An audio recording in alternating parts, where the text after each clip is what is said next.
The Panasonic BGS1 battery grip is compatible with both the S1 and the S1R.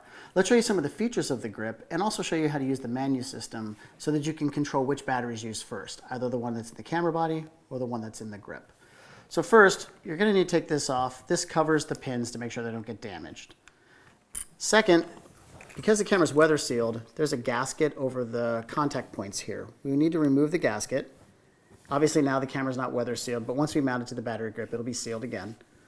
So where do we put these items once we've taken them off the camera? Well, you can go ahead and put the gasket inside of the pin cover, and that'll keep it safe.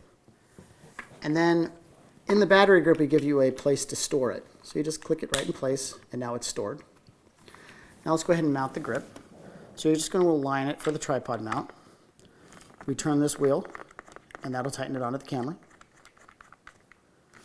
Finally, make sure we turn on the grip. That way it's powered up. We'll power the camera on. Now, let's go ahead and go into the menu and show you how you can optimize the batteries so that you can determine which one's going to be used first.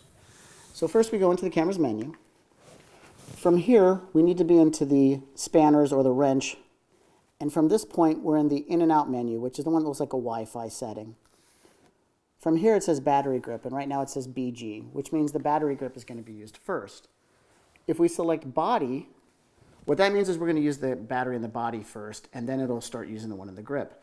We recommend keeping it on battery grip though, and here's why. So as I'm using the camera, what'll happen is as the battery dies here, I'm able to open up the battery compartment. I can go ahead and remove the battery, and you see it didn't interrupt the recording or the operation of the camera. I can then put a new battery in,